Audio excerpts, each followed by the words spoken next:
Queria passar agora a palavra e, portanto, convido o doutor Hernando Borges Neves Filho, do Departamento de Psicologia da Universidade Estadual de Londrina, e a professora Mirelle Neme Buzalaf, do Departamento de Direito Público, que estão participando conosco de forma remota. Os senhores dispõem de 15 minutos para as exposições, a serem divididos como acharem conveniente. Boa tarde.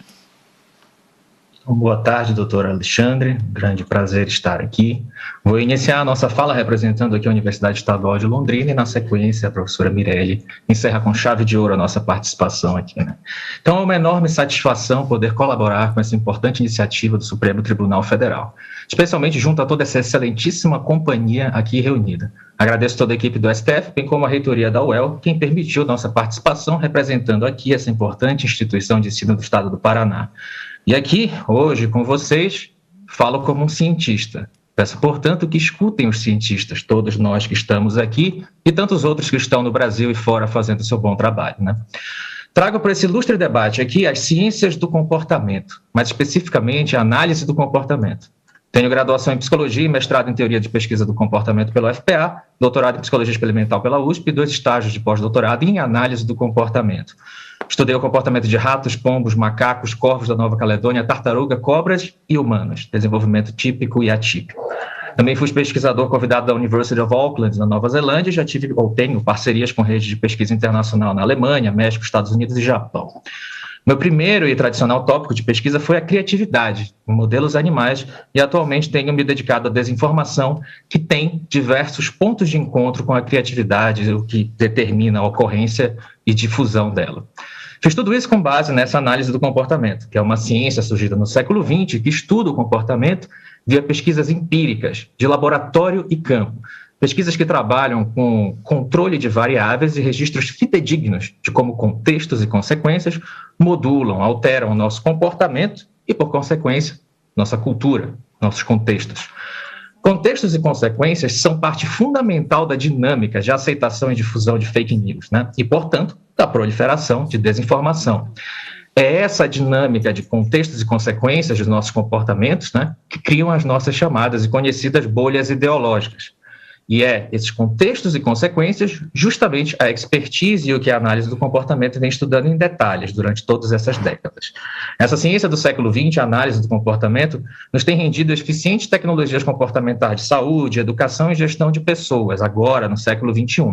Um exemplo é a hoje famosa atuação em análise do comportamento aplicada ao autismo, a ABA, que tem sua base na análise do comportamento e suas pesquisas. Com esse background, desde 2020, me voltei às fake news e à desinformação, que nada mais é do que comportamento humano. Em outras palavras, tudo isso que acontece no contexto de fake news é algo que seres humanos fazem e continuarão fazendo, e assim sofrerão as consequências disso. Permita-me aqui brevemente traçar um paralelo entre a minha primeira área de pesquisa, a criatividade, com a desinformação que agora tenho estudado. Boas e criativas ideias muitas vezes definham em uma gaveta ou em livros técnicos pouco lidos, né? Nunca se disseminam em uma cultura. Ao passo que observamos ideias deletérias e perigosas viralizarem como fogo, né? É a psicologia, ou mais especificamente, né, são processos comportamentais, cognitivos, afetivos envolvidos nessa dinâmica de contextos e consequências que justamente explicam essa diferença, né? Então, aqui na UEL, onde atualmente sou professor e pesquisador efetivo, desenvolvemos pesquisa sobre determinações comportamentais da aceitação e difusão de fake news. Eu e minha equipe de alunos e alunas de graduação em pós, bem como parcerias que mantenham e auxiliam a nossa pesquisa, como a parceria com as pesquisadoras Fernanda Machado, da Universidade Tuiuti do Paraná, e sua orientadora, professora doutora Giovana Munhoz da Rocha, nossa atual presidenta da Associação Brasileira de Ciências do Comportamento, todos nós e mais uma dezena de engajados estudantes e futuros cientistas do curso de Psicologia da UEL, estudamos e revisamos a literatura científica interdisciplinar sobre fake news e desinformação, identificando e mapeando que possíveis intervenções comportamentais podem ser desenhadas nesse cenário, tanto para entender a origem e manutenção da desinformação, como também prevenir, inocular ou remediar isso. Nesse contexto científico interdisciplinar, fazemos aqui em nossos laboratórios o que chamam de uma análise do comportamento aplicada à desinformação. Eu e toda a minha equipe estamos aqui dispostos, então, a colaborar com todos esses parceiros maravilhosos que falaram aqui ontem e hoje, a partir desta nossa expertise na análise do comportamento, de forma a complementar o planejamento e execução de atividades e campanhas de boa informação e educação midiática, que é necessário, como também auxiliar no planejamento e execução de arranjos e medidas comportamentais que diminuam a chance de indivíduos compartilhar uma desinformação. Um exemplo empírico da nossa área. Existe um sabido efeito, né, que ocorre quando o sujeito clica para compartilhar uma notícia. Se surge um aviso, só perguntando para o indivíduo, você tem certeza que você quer compartilhar isso? Se for uma notícia falsa, muito provavelmente só esse aviso, esses segundos de reflexão, que a gente chama de um aumento de custo de resposta, diminui a probabilidade de ocorrência e a frequência absoluta de compartilhamento de desinformação. Isso é tecnologia comportamental, é essa expertise que eu tento trazer aqui. Esse é um de muitos exemplos disso, né? E nesse sentido, a nossa expertise aqui da análise do comportamento também nos permite planejar o ensino, ou mesmo treinamento e capacitações voltadas para análise e identificação de desinformação. Como muitos aqui proporam, podemos auxiliar e pensar isso juntos, né? Um exemplo que nós temos aqui na análise do comportamento é um programa de desenvolvimento de pensamento crítico, que é feito com maestria pelo meu colega, professor Gabriel Gomes de Luca, da UFPR, que ele tem nas redes sociais o projeto Avalie, Não Seja Fake, que é um programa baseado em preceitos da análise do comportamento voltado, né, para identificar notícias falsas, suas fontes e desenvolver esse pensamento crítico, né? O professor Gabriel da UFPR e a sua equipe também tem cursos de capacitação presenciais e remotos nesse sentido e podem auxiliar em intervenções focais ou mesmo iniciativas mais amplas no desenvolvimento de material informativo ou de capacitação de escolas, empresas, órgãos públicos e etc. Enfim, essa é só uma pequena amostra dessa ciência e das tecnologias comportamentais que estão sendo construídas a partir dela. É uma ciência recente. Aqui coloco-me à disposição do STF e todos os parceiros para termos o STF, o sistema judiciário e mesmo a nossa democracia, como importante estudo de caso, já que estes são alvos rotineiros de desinformação que, infelizmente, corroem a nossa democracia e confiança nas nossas instituições e mesmo a confiança entre nós mesmos, né? A partir desse estudo de caso com a desinformação real que atinge o STF e assuntos correlatos, podemos entender o controle de estímulos do que faz essas fake news serem atrativas, como elas hackeiam a nossa atenção e o nosso cérebro primata. Em outras palavras, ao identificar isso, podemos fazer uma engenharia reversa das fake news como estímulos e, a partir disso, entender como se constrói essa engenharia do caos, para assim intervir efetivamente nas redes simbólicas de equivalências de estímulos que são construídas nessas fake news, na repetição, no pareamento de adjetivos, ideias e coisas desse tipo, que forma nosso contexto e nossa cultura. Além disso, né, podemos auxiliar também com programas de ensino personalizado. O trabalho aqui posto é enorme, o desafio de enfrentar isso, maior ainda. Mas lembremos-nos, isso é muito importante, foi a ciência quem nos deu a luz no fim do túnel que chamamos de pandemia. Foram as vacinas, né, advindas da boa ciência, que nos deram a saída e o gradual retorno à estabilidade que agora temos aqui entre nós. E assim, acredito, seguindo a mesma lógica, que para o problema da desinformação, a ciência também será a melhor saída, em especial quando alinhada e desenvolvida em um rico ambiente como esta iniciativa aqui. Finalizando minha fala, então, agradeço novamente ao STF pela busca e convite ativo de pesquisadores e pesquisadoras das nossas universidades. É tanto dever como cientistas formados e atuantes em universidades e pós-graduações públicas, como também um abrilhantamento do nosso currículo, poder colaborar com instituições como o STF em problemas socialmente relevantes como este aqui posto. Problema esse que fere nossas instituições e fragmenta nossa sociedade, o que nos deixa, como sociedade, em um constante estado de inação, confusão e desconfiança. E isso, sem dúvida, atestadamente, é um ambiente pouco eficaz em estimular a cooperação e efetiva resolução de problemas. Basta olhar ao nosso redor, né? Precisamos entender todo esse fenômeno para atuar efetivamente sobre o problema. E como desinformação e fake news é comportamento humano, acredito que as ciências comportamentais e cognitivas auxiliarão na explicação, tradução e humanização deste fenômeno. Do que já vi e ouvi neste evento desde ontem, temos muito para discutir e construir juntos, aqui e com o país inteiro. Agradeço a audiência de vocês e vamos ao trabalho. Agora com a professora Mirelle, que complementa a nossa participação aqui da Universidade Estadual de Londrina.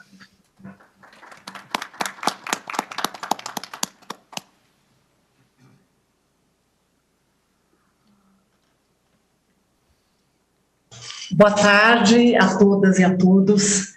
É uma alegria, é um prazer, é uma honra e uma responsabilidade estar aqui contribuindo, né, para esse debate sobre a desinformação, que é algo que tem nos afetado assim, de maneira bastante intensa. Eu trouxe uma perspectiva um pouco diferente para que nós possamos conversar, e essa perspectiva vem sendo objeto de diversas pesquisas e projetos dentro da Universidade Estadual de Londrina. Quando nós falamos em desinformação, nós somos tentados a pensar que a pessoa que recebe e assimila a desinformação, ela não tem acesso a uma informação verdadeira, ou ela não tem, talvez, instrução suficiente para questionar aquela desinformação recebida, ou seja, nós trabalhamos no aspecto racional, né? Então, olha, racionalmente aquela desinformação foi passada e por falta de acesso à fonte a pessoa assimilou aquela desinformação. Porém, existem estudos, né, e tem uma teórica, uma cientista política e filósofa belga chamada Chantal Mouffe, que leva em consideração, né, quando nós tratamos dessas questões referentes ao retrocesso democrático em que estamos passando, a dimensão afetiva. E talvez a desinformação, na atualidade, esteja relacionada a uma dimensão afetiva, porque toda vez, né, que nós conversamos com alguém com titulação, com conhecimento, com acesso às fontes, e embora nós tentemos demonstrar, não é, que aquela desinformação, que aquela notícia é falsa, não é, e a pessoa não consegue assimilar, não concorda ou não vai atrás da fonte, nos vem essa ideia de que o problema se refere a uma dimensão afetiva. Então, Chantal Mouffe, ela vem entendendo, né, que a democracia tem trilhado um caminho errado, certo? Ao negar o que ela chama de político. Então, o que ela chama de político? Ela diz que a democracia vem se pautando por uma visão pós-política que desconsidera o conflito, desconsidera o caráter adversarial do político. Ou seja, dentro de uma esfera pública, na esfera pública, melhor dizendo, é o local de surgimento, de aparecimento de diversas reivindicações, diversas formas de enxergar o mundo, diversas visões do mundo. E a partir do momento em que se passa a entender ou se passa a desconsiderar essa dimensão do político, essa dimensão adversarial, e se passa a relacionar a democracia com um consenso que pode ser alcançado pela razão, nós colocamos em risco as instituições democráticas. Então, para Chantal Mouffe, esse político, ou seja, esse espaço de aparecimento de diversas reivindicações legítimas, vem sendo negligenciado. Vem sendo negligenciado a partir do momento em que se pressupõe um consenso. E todo consenso gera exclusão, né? Toda vez que nós pressupomos que há um consenso sobre alguma coisa, há vozes que ficam de fora, há pleitos que são inviabilizados, invisibilizados, e há uma desconsideração de outras visões de mundo. Então, aquele ambiente no qual essas visões contraditórias mesmo de mundo apareceriam e se contraporiam, ele passa a se tornar hostil. Por quê? Porque essa contraposição dessas visões diferentes, dessas reivindicações diferentes dentro do político, fazem com que aquela relação rudimentar que inicialmente estabelece entre amigo e inimigo, entre nós versus eles, se transforme numa relação condizente com a democracia. Então, nós deixamos de ter aquela relação entre amigo versus inimigo e passamos a ter uma relação entre adversários políticos que aceitam a legitimidade do oponente. Eu posso discordar de uma visão de mundo diferente da minha, mas eu aceito a legitimidade de existência daquele tipo de reivindicação. E na medida em que não há um ambiente para que esses antagonismos se tornem agonismos, esse sim, de acordo com as instituições democráticas, e até para Chantal Mouffe, essa é a finalidade principal da democracia, é a transformação dos antagonismos, essa relação entre inimigos, numa relação entre adversários políticos que reconhecem a sua legitimidade. Portanto, na atualidade, pela pressuposição desse consenso racional e na desconsideração dessa diversidade de reivindicações e pleitos, esses antagonismos, essa relação que inicialmente se estabelece entre nós versus eles, amigo versus inimigos, se mantém assim. Elas não têm a possibilidade de transformação numa relação entre adversários políticos. Bom, então aí nós temos um terreno fértil, não é? Para que haja uma manipulação dessa dimensão afetiva em torno de pleitos que agora se transformam num caráter mais violento, que passam a minar as instituições democráticas, que passam a atuar dentro da democracia, mas com a finalidade, muitas vezes, de destruição da própria democracia, certo? Então, essa negação do conflito não faz com que o conflito desapareça, né? Essa assunção do conflito dentro das instituições democráticas e a transmutação desses conflitos numa forma compatível com a democracia faz com que a democracia se fortaleça. Mas, não é, essa obra de Mouffe, que trata disso, é de 2005, então talvez nós estejamos vivenciando as consequências agora da negação do que ela chama de político. Tá? Então, esse menosprezo da dimensão afetiva, né, ou melhor, a dimensão afetiva acaba sendo apropriada por um discurso geralmente anti-establishment, um discurso violento que mina a democracia e mina a diversidade, certo?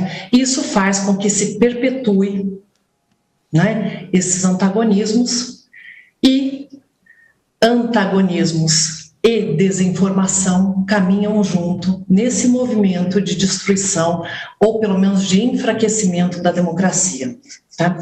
É uma visão bastante diferente, é uma perspectiva diferente que eu espero que possa lançar uma luz para essa discussão tão complexa, tão necessária nesse momento de fragilidade democrática que nós estamos passando. Não só nós, né? Essa fragilidade, esse retrocesso democrático não ocorre só no Brasil, mas é um fenômeno mundial e ele é acompanhado da desinformação.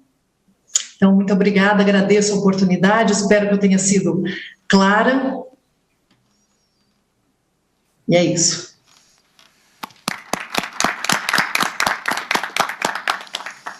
Agradeço as exposições pela Universidade Estadual de Londrina e convido pela Universidade. Muito obrigado pela sua importante participação, doutora Mariana Oliveira. Eu vou devolver a palavra para os professores que foram mencionados, caso eles tenham interesse em apresentar algumas contribuições. Eu vou iniciar primeiramente com o professor Hernando Borges, da Universidade Estadual de Londrina. Boa tarde novamente. Tenho muitas coisas para falar, muitas parcerias para serem feitas. A ideia das startups é excelente, né? A gente tem muitas pontes para fazer aqui. Ouvi a história de todo mundo aqui, trabalhos maravilhosos e muita coisa para expandir, né? Essa história da capilaridade é muito boa, né? De a gente ter acesso. E muitas falas do professor Edgar, do Sérgio Luiz Gadini, aqui, nosso colega do Paraná também. Muita gente falando em extensão. Acho que extensão pode ser algo interessante, né? Com a professora Mirelle a gente já estava conversando disso, da gente trazer para as universidades uma capacitação, um espaço em que qualquer estudante das universidades pode entender o que é o Poder Judiciário, o que é o STF, o que é democracia. Porque existe uma coisa, deserto de ideias. Por exemplo, o STF, o próprio STF, o funcionamento do STF, as engrenagens, como são feitas as decisões, os julgamentos, é todo um processo complexo, multideterminado, longo, que para o dia a dia das pessoas não chega até elas. A gente sabe, decidiu tal, aconteceu aquilo, chega só aquela ponta. Então, há um deserto, e esse deserto é onde florescem as fake news. Chegam com meias verdades, um pouco ali do que está acontecendo, e a coisa se torna outra. Então, talvez, né, pensando na nossa casa e muito do que foi falado aqui, da gente se comunicar, né, e nesse ponto, mais uns parabéns para o STF, que eu acho que foi falaram aqui, né, a gente não tem tempo de conversar entre nós, nem do nosso departamento ao lado, imagine entre outras instituições, porque a carga de trabalho é grande e a situação está difícil nas universidades, né, falta professor, falta muita coisa. Mas uma oportunidade dessa é um ambiente de ouro, único, para essas coisas acontecerem. E precisa de ambiente para isso, né? Então, acho que a gente está no lugar certo. E já vou entrar em contato com muita gente para a gente pensar nessas coisas de extensão, trazer para a universidade, isso ensinar mesmo, que é o STF, identificar esses desertos de informação para que a gente tenha um espaço na universidade, como muito bem foi falado aqui, é um dos celeiros da democracia, a nossa funcionamento da universidade pública, especificamente, é uma democracia per si, né? Existe autocracia e tudo mais, mas é nosso funcionamento, onde alunos, técnicos, docentes tenham lugar de fala, espaço decisório, né, dentro do que é permitido. Então, vejo muitos caminhos, gostei de todas as falas e vamos continuar conversando. Muito obrigado, professor Hernando Borges. Passo a palavra agora ao professor Anderson Batista. Obrigado, professor Daniel Pinheiro. Eu vou agora...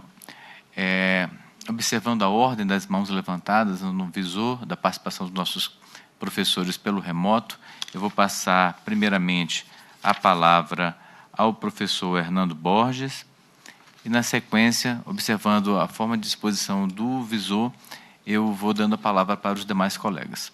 Por favor, professor. Bom, rapidamente, comentando aqui a colocação muito importante do Bito agora, que o professor Daniel também retomou ali, e que a Mirelle trabalhou muito bem, minha companheira deve falar aqui sobre isso, aqui da UEL.